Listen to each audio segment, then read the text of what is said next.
Boa tarde, boa noite, sejam todos bem-vindos à nossa aula de número 49, Funções Inorgânicas 2.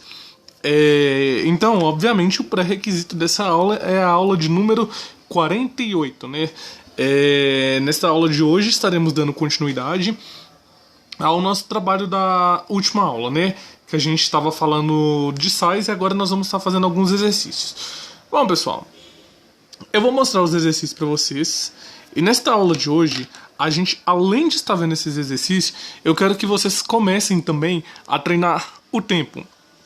Porque eu creio que a maioria aqui do Help Química vai fazer vestibular. Isso se não dizer todos, né? E na prova de vestibular que vocês têm muitas questões e pouco tempo para pensar, é importante a gente também começar a trabalhar um pouquinho essa questão do tempo.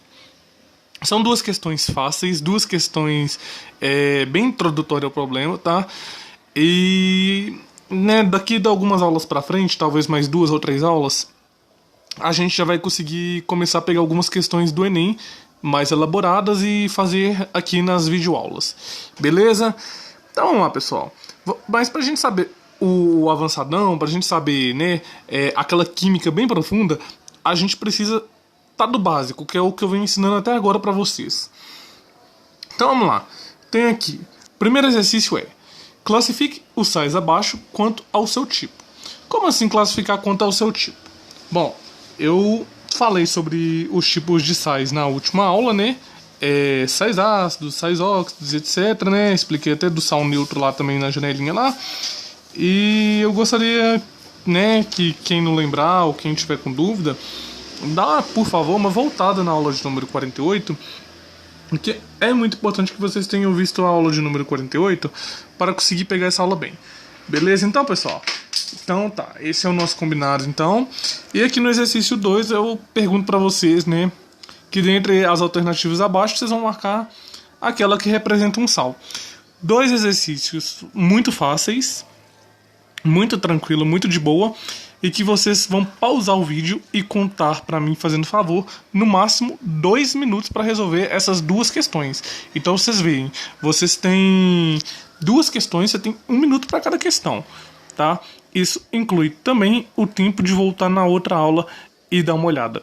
Beleza, pessoal? Então pause o vídeo, vocês têm 2 minutos para resolver essas questões para mim, fazendo favor. Muito bem, então, quem pausou o vídeo, então, né, aqui agora estão as resoluções dos exercícios, né, de número 1. Então, pessoal, é aquilo que eu falei com vocês. Quero que vocês dêem uma treinada no tempo. Mas para quem ficou com dúvida ainda, por que são essas as respostas, né, conferiu aí, não bateu em alguma, vamos, né, voltar aqui na aula de número 48, que foi a aula que eu dei na semana passada, né, que eu postei aqui no canal na semana passada, e que foi isso aqui. Então, olha só. A primeira, nós temos aqui um NaCl. Vocês lembram que eu discuti com vocês que quando a gente tem essa espécie aqui, né, que é a nossa espécie geral dos sais, ele é um sal neutro. Embora aqui eu não fiz a dissociação dele, nem coisa do tipo. Mas mesmo não fazendo a dissociação dele, a gente já consegue ver que ele é um sal neutro, né? Isso eu expliquei em janela na outra aula passada.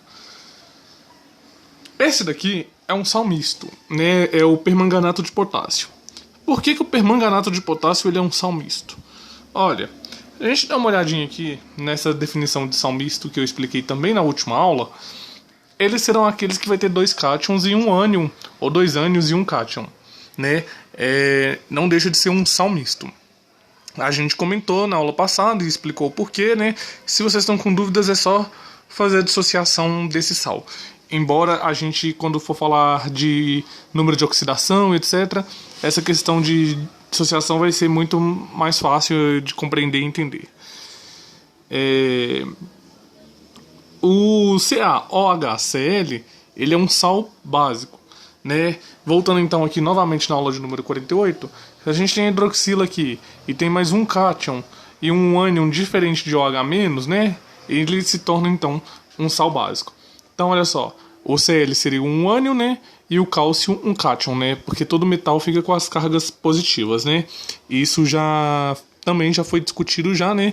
E quando colocar em água, essa hidroxila também vai estar dissociando.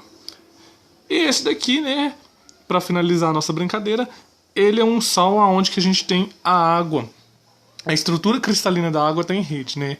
Então esse Ca aqui é o cátion mais o ânion, né? E esse pontinho significa que a água está ligada, ela está na estrutura cristalina da nossa molécula. Então ele passa a ser um sal hidratado. E essa daqui, né, é tipo muito fácil também, né? Marcar qual que representa um sal. Aqui nessa aula de número 48, que está aqui do lado, eu falei para vocês quais eram os tipos de sal, dei alguns exemplos, né, e sabendo como que a gente podia fazer eles, né, na aula passada eu expliquei isso, e a gente marcou ele. Essa daqui, a qual eu dei uma destacada nela, talvez poderia gerar um pouco de dúvidas. Por que podia gerar um pouco de dúvidas? Porque ela não encaixa em nenhuma outra classificação. Talvez até a água aqui também poderia ser uma pegadinha também e acabar vocês acabarem achando que é um sal. Mas a gente também, quando for falar de mecanismo, a gente vai falar particularmente da água também. Beleza? NaH não é um sal. A gente vai classificar ele lá nas funções inorgânicas 3. Beleza, pessoal? Então é isso. Espero que vocês tenham gostado, tenham entendido, né? Eu coloquei aqui as duas aulas para quem as duas aulas juntas para quem quiser dar uma olhada mais, né, detalhadamente, olhar melhor. E por fim, fiquem na sequência e nós vamos terminar as funções inorgânicas 3. Será emocionante. Forte abraço então, pessoal, até o nosso próximo encontro.